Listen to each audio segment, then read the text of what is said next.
ఏపీలో వాలంటీర్లను తొలగిస్తారా? ప్రభుత్వ సమాధానం ఇదే.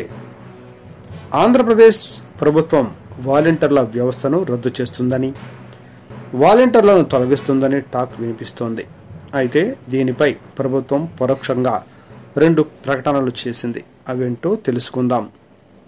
ఆంధ్రప్రదేశ్ ప్రభుత్వం వాలంటీర్ల సాయం తీసుకోకుండా పెన్షన్లను పంచిందని మనకు తెలుసు.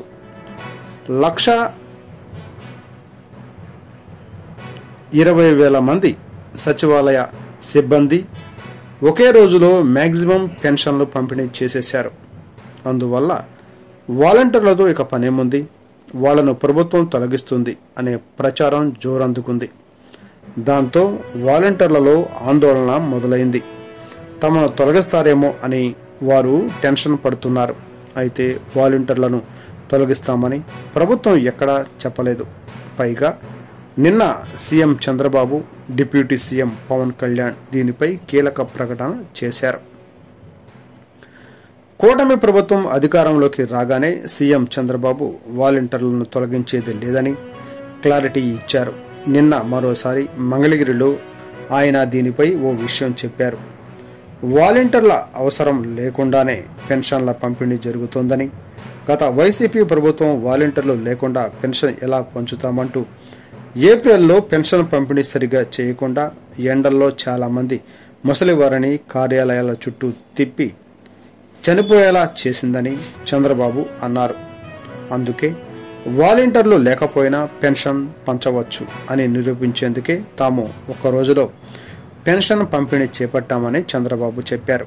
ఈ క్రమంలో ఆయన ఓ ఆసక్తికర వ్యాఖ్య చేశారు. వాలంటీర్ల అవసరం ఉంటే వారి సాయం కూడా తీసుకోమని సచివాలయ ఉద్యోగులకు చెప్పినట్లు చంద్రబాబు తెలిపారు. వాలంటీర్లను తొలగించే ఉద్దేశమే ఉంటే వారి సాయం తీసుకోమని ఆయన చెప్పరు కదా. వాలంటీర్లను తొలగించే ఉద్దేశం ప్రభుత్వానికి లేదని స్పష్టమవుతోంది. వైసీపీ ఉద్దేశాన్ని ఎండగట్టేందుకే సచివాలయ ఉద్యోగులతో పంపిణీ చేయించి ఉంటారని తేలింది. మరైతే వాలంటీర్లను ఏం చేస్తారు, వారికి ఎలాంటి పని ఇస్తారు? దీనికి సమాధానం పవన్ కళ్యాణ్ నుంచి వచ్చింది. మంగళగిరిలో ప్రసంగించిన deputy CM Pawan Kalyan volunteer వ్యవస్థ గురించి మాట్లాడారు.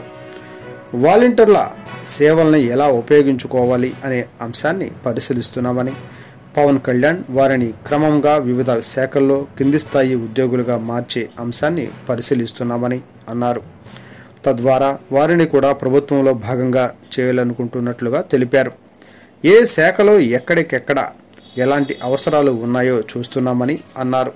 తద్వారా త్వరలోనే వాలంటీర్లను వివిధ శాఖల్లోకి తీసుకునే అవకాశాలు కనిపిస్తున్నాయి. తద్వారా వారిని ప్రభుత్వ ఉద్యోగులుగా మార్చే ఆలోచన సర్కారుకు ఉన్నట్లు కనిపిస్తోంది. వైసీపీ తరహాలో వాలంటీర్ల సేవల్ని పొందేందుకు కూటమి ప్రభుత్వం సిద్ధంగా లేదని స్పష్టమవుతోంది. అలా చేస్తే వైసీపీ తాము తెచ్చిన వాలంటీర్లపై ప్రభుత్వం ఆధారపడుతోంది అనే అవకాశాలు ఉంటాయి. అందుకే ఆ ఛాన్స్ ఇవ్వకుండా పూర్తిగా వాలంటరీ వ్యవస్థనే తొలగించి వాలంటీర్లకు ఇతర ఉపాధి మార్గాలు చూసేలా ప్రభుత్వం ప్లాన్ చేస్తున్నట్లు కనిపిస్తోంది. అదే సమయంలో వారికి ఇవ్వాల్సిన 10,000ను కూడా తప్పకుండా ఇచ్చేలా ప్లాన్ రెడీ చేస్తున్నట్లు తెలుస్తోంది. ఈ విషయాన్ని పవన్ కళ్యాణ్ కూడా నిన్న చెప్పారు. అందువల్ల వాలంటీర్లను ప్రభుత్వం తొలగిస్తుంది అనేది ప్రచారం మాత్రమే, అందులో నిజం లేదని స్పష్టమవుతోంది.